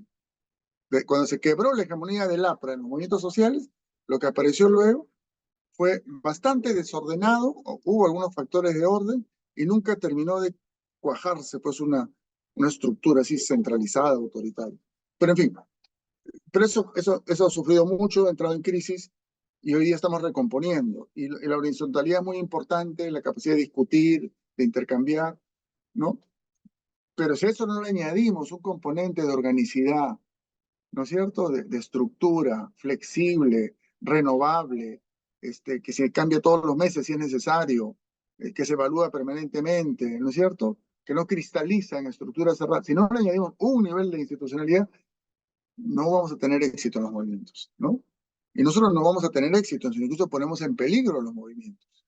Ponemos en peligro. Yo creo que hay una responsabilidad, yo lo siento así, cuando he visto esto, como digo, en las últimas 2 décadas, cuando veo que hay movimientos que salen a la calle porque, en fin, están indignados, y que, bueno, se movilizan y confrontan y se siguen de frente y se siguen de frente y al final terminan masacrados, yo siento una responsabilidad como militante, como activista, ¿no es cierto? Porque eso no tenía por qué haber pasado. A pesar que al otro lado hay quienes quieren matar, pero justamente nosotros queremos que no maten, ¿no es cierto? No que queremos que maten para que se desenmascaren como asesinos. Eso es terrible como lógica política. Y creo que eso se pudo haber evitado, en fin, manejado mejor. Probablemente de todas maneras hubiese habido balas y muertos probablemente, pero no de la magnitud que ha habido, ¿no? Y se hubiese tenido logros mucho más contundentes si hubiese habido una racionalidad política más clara en el desarrollo de los movimientos impresionantes, masivos, legítimos, sin duda, que tuvimos en el Perú en diciembre del 22 y enero del 23, ¿no? Pero en fin, esos son ya los déficits que con los cuales arrastramos por deficiencias, errores de los últimos años, ¿no? Hasta ahí en este comentario, estimado Gerardo. Gracias. Gracias, Eduardo. Una última ronda de preguntas. Dado que coinciden un poco, vamos a leer 3. La primera es, en la construcción de equipos, ¿qué tipo de herramientas serían eficientes para aquellas empresas, organizaciones que tienen una propuesta horizontal? Por ejemplo, las cooperativas. La siguiente pregunta, comentario, es la siguiente. La democracia está muriendo y junto a ella los partidos de masas. Contrasta con la voluntad de, entiendo que sería Juan Carlos Monedero, de plantear la necesidad de los partidos de masas para cambiar la realidad. Ahí viene la pregunta. Si la democracia es producto histórico del desarrollo social de la humanidad, ¿estaremos en el momento de encontrar e impulsar otra forma de organización política social? Y por último, sería esta. Natalia Herrera pregunta, ¿apostar por la horizontalidad podría ser una herramienta para la continuidad de un espacio organizativo? Mi pregunta concreta es, ¿cuáles serían las recomendaciones para mantener la continuidad de un colectivo? Es decir, mantener el interés de quienes lo integran a través del tiempo. ¿Qué podría aplicarse para la motivación y para que funcione mejor? Esas 3 serían las preguntas, doctor, y con eso estaríamos dando cierre, salvo hay alguna intervención más. Gracias, Gerardo. Muy interesantes y, como tú has dicho, bastante interrelacionadas las 3 preguntas y con las que hemos conversado antes. Yo creo que hay para cada espacio la posibilidad de definir estrategias de construcción organizacional democráticas, horizontales y a la vez eficaces, ¿no? Cooperativas, por ejemplo, ¿no? Hay muy buenos ejemplos de cooperativas en las cuales hay una alta rotación de cargos entre dirigentes, hay mecanismos de no reelección muy claros, pero eso implica, por ejemplo, una fuerte estructura formativa dentro de la cooperativa, porque no se trata de entregar el cargo a cualquiera, porque sí, ni tampoco preasignar los cargos, es decir, solamente los que tienen título, etcétera, van a poder ser tal o cual cosa. O sea, hay un potencial de conocimientos, de experticias populares, sociales muy grande, que a veces con un mínimo de sistematización, ¿no es cierto?, se transforman en capacidades gerenciales muy grandes, ¿no? Yo estuve hace algún tiempo en Bolivia visitando una cooperativa que es muy importante en Bolivia. En realidad es una central de cooperativas que trabaja el tema del cacao, el chocolate, los ceibos. Ceibos se llama, que tiene chocolate que se vende en el mundo. Y son 40 y tantas cooperativas productoras y una cooperativa que es la que, digamos, industrializa y produce los chocolates y a la barra y comercializa. Y era impresionante el nivel primero todos los dirigentes eran productores netos, ¿no es cierto? Pero unas capacidades muy fuertes, muy claras, iban y venían de los mercados mundiales, a los concursos, y todo, ¿por qué? Porque la cooperativa es parte de una historia boliviana que fue muy parecida a la nuestra hasta determinado punto en el que se quebró en el Perú esa continuidad. Hay una experiencia de formación social y política muy fuerte, ¿no?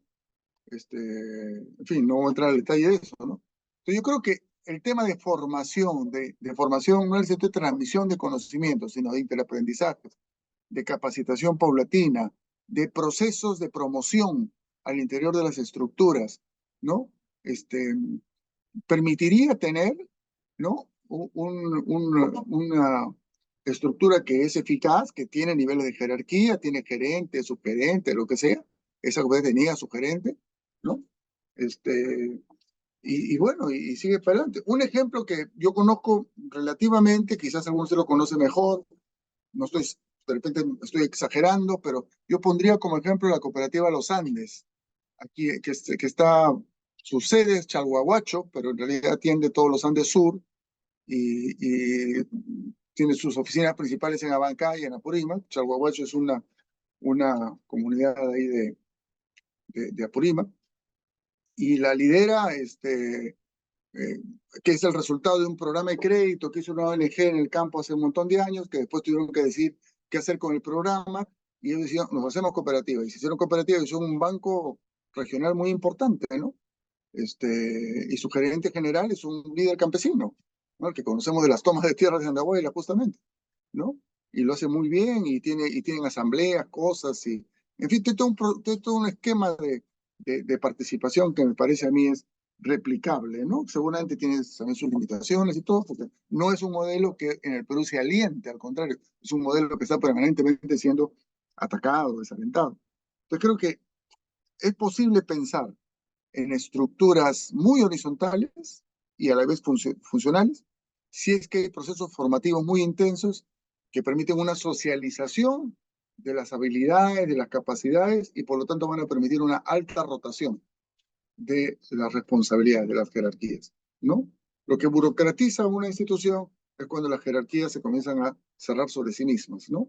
Y cuando se convierte en un saber privado, el saber de la gestión, ¿no? Y creo que de lo que se trata es de desprivatizar el saber de la gestión en ese tipo de institución. Y hay mecanismos para hacerlo, ¿no? Y lo mismo en relación con el tema de la democracia, ¿no? Yo creo que, bueno, ahí habría que diferenciar y el concepto de democracia es muy amplio, muy polisémico. Una cosa es la democracia de los antiguos, otra cosa la democracia de los modernos. La democracia moderna no es solamente la democracia liberal, porque de lo que estamos hablando es de la crisis de la democracia liberal.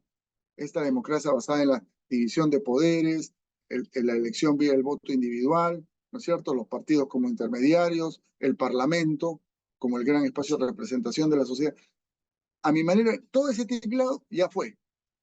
Y no es que ya fue por razones revolucionarias o de izquierda, sino porque no tiene nada que ver con los desarrollos sociales y tecnológicos del mundo contemporáneo.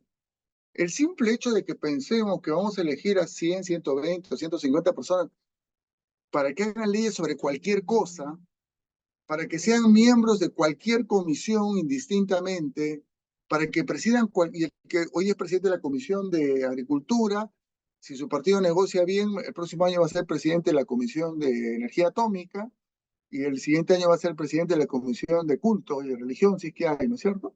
Porque el partido lo puso ahí, ¿no es cierto? Eso es antitécnico, digámoslo así, ¿no es cierto? Eso no tiene sentido, no tiene ni pies ni cabeza, ni pies ni cabeza. 120 tipos elegidos para hablar de lo que sea. Claro, tú dirás, no, es que tienen sus asesores. Entonces que los asesores sean los que hagan las cosas, ¿no? Hay anticipos ya de modelos alternativos, ¿no? En Brasil, en el primer gobierno de Lula, en el mejor momento de Lula, eso después se fue debilitando, se abrió un proceso de lo que llamaban las conferencias nacionales. Yo los invito a ustedes a que si quieren estudiar propuestas de democracia alternativa, ¿no? Estudien el modelo de las conferencias nacionales brasileñas, en particular la Conferencia Nacional de Salud, que es mucho anterior a Lula, viene de los años 40, si no me equivoco, ¿no?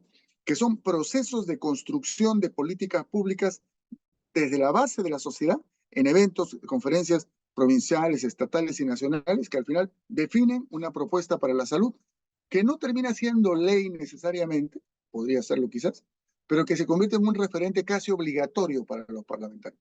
Y con el gobierno Lula, ese modelo se amplió a la agricultura, a la diversidad, al género, a diversos temas.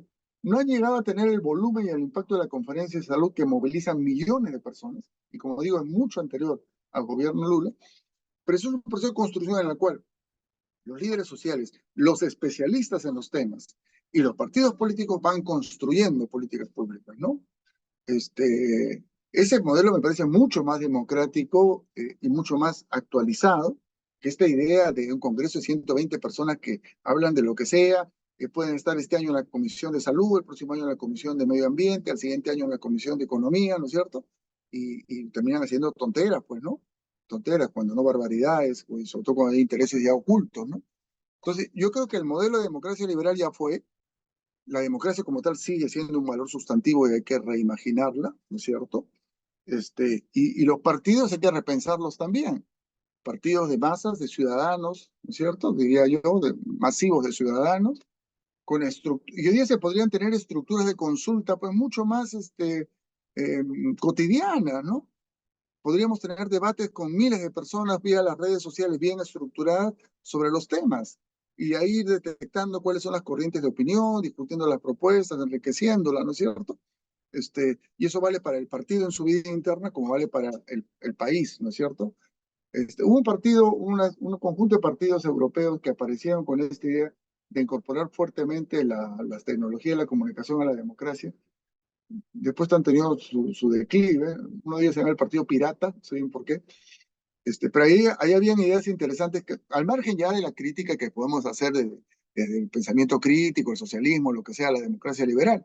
Pero el problema es que las instituciones de la democracia liberal hoy son obsoletas, están 2 siglos atrasados en relación con el desarrollo de la escena pública, el desarrollo de la tecnología, el desarrollo de la especialización, incluso.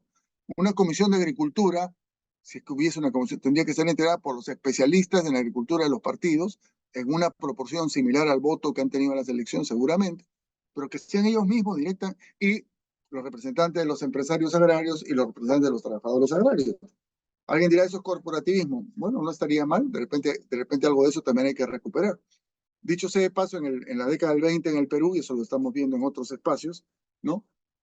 Todo el mundo sentía lo mismo frente a la democracia liberal, y ya no da más, hay que pensar otras formas, y estas formas que articulan a los actores sociales directos y a los especialistas y a los partidos probablemente sean mucho más realistas que la que tenemos ahora, ¿no? Y sí, entonces un partido con esas características tiene absolutamente, porque sí van a ver, va a seguir habiendo en el mundo, y tiene que seguir habiendo, por supuesto, grandes propuestas, ¿no? Una propuesta de corte socialista, otra propuesta de corte liberal, conservador, ¿no?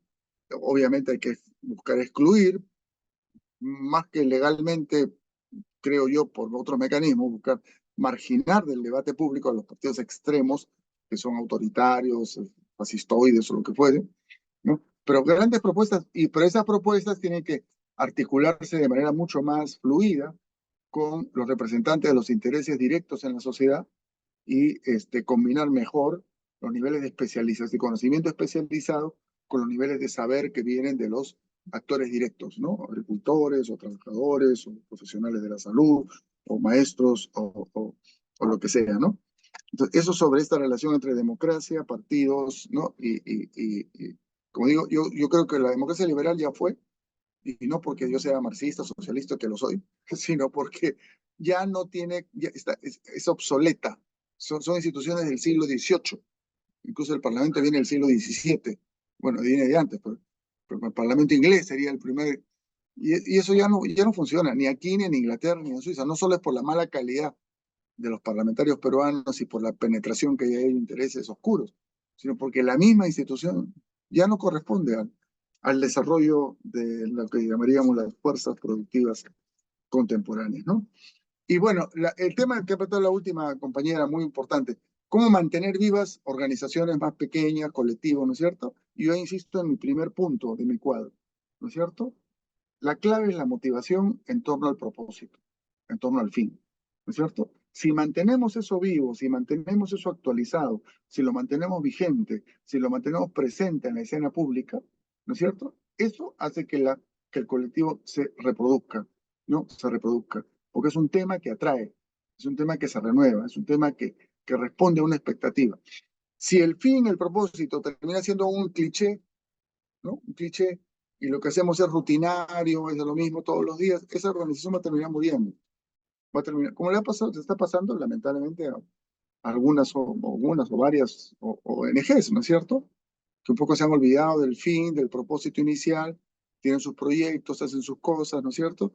Y bueno, pues eso languidece, no trae, no moviliza. Hay otras cosas, yo en ese sentido reconozco y valoro mucho la vitalidad que tiene el movimiento de mujeres y el feminismo en el Perú. El otro día la movilización del 8 de marzo ha sido impresionante aquí en Lima, ¿no? Porque es un motivo que se renueva. Bueno, además aquí tienen la inapreciable colaboración de nuestros adversarios, ¿no? Que al atacarlo lo obligan a renovarse, a repensarse, ¿no? A relanzarse cotidianamente. O los temas de derechos humanos más en general también, ¿no es cierto? Pero al margen de que los adversarios a veces nos ayuden, creo que nosotros mismos deberíamos hacer ese permanente esfuerzo de hacer que el fin, el propósito de nuestro colectivo, de nuestra organización, aparezca fresco todos los días, se renueve, se confronte con sus adversarios, se plantee de nuevas maneras, ¿no? Y no por un recurso publicitario, ¿no? Para atraer gente, sino porque estamos convencidos de eso, ¿no? Y porque sentimos que eso vale la pena, ¿no? Permítame dar un testimonio personal, pero el año pasado celebramos 40 años de APRO, de Asociación por Derechos Humanos. Este año se están celebrando 40 años la Coordinadora Nacional de Derechos Humanos, ¿no? Y hay varios organismos de derechos humanos que también, el IDL también ya cumplió sus 40 años hace poco. Y uno siente ahí, por mí yo lo siento en APRO, lo siento en los organismos con los que interactúo, convicción, ¿no es cierto? Convicción, vitalidad. Entonces, 40 años, y ustedes han visto, hay casos que recién se están resolviendo 40 años después. Hay juicios que están en curso sobre masacres de hace 30 o 40 años, ¿no? Y los de Dina van a durar 10 años, no menos, ¿no? No menos. Esto ¿no? Porque así de enredado el asunto, ¿no? Pero es un tema que se renueva porque se replantea, y porque siempre está el rostro de la víctima, y porque siempre está el impacto que tuvo emocional en ti, en los demás, ese episodio terrible de la desaparición. Esta doctora que la han separado de la Junta Nacional de Justicia, no me acuerdo exactamente, Inés Tello creo que, ¿no? Inés Tello, el otro día en una entrevista, que de casualidad pesqué ahí en el YouTube, una entrevista que le hacía un periodista del Comercio. Ella decía, bueno, que se va a defender, porque ella siente que tiene una deuda y que para ella el momento más duro de su vida como jueza fue cuando tuvo que entregar los restos de los masacrados en el Valle del Santa, que fue un caso terrible de masacre, pagada además por empresarios, no eran ni siquiera sospechosos de subversivos, eran gente que molestaba a los empresarios. Que ha sido sancionado hace poco, pero los restos fueron descubiertos, se entregó a la familia y ella cumplió un papel en eso. Entonces, cuando tú tienes un movimiento, una causa, ese u otro, ¿no? Que tiene sus símbolos, sus voces, sus casos emblemáticos, sus hitos históricos, sus conmemoraciones, ¿no? Esa renovación cotidiana, como digo, no solo intelectual, no solo discursiva, sino también simbólica, del propósito, del fin, de la meta de tu colectivo, está garantizado, ¿no? Porque es eso lo que le da vitalidad a los movimientos, ¿no? Entonces creo que por ahí estaría un poco el comentario, ¿no? A esta preocupación que expresaba nuestra última compañera interviniente. Hasta ahí y muchas gracias.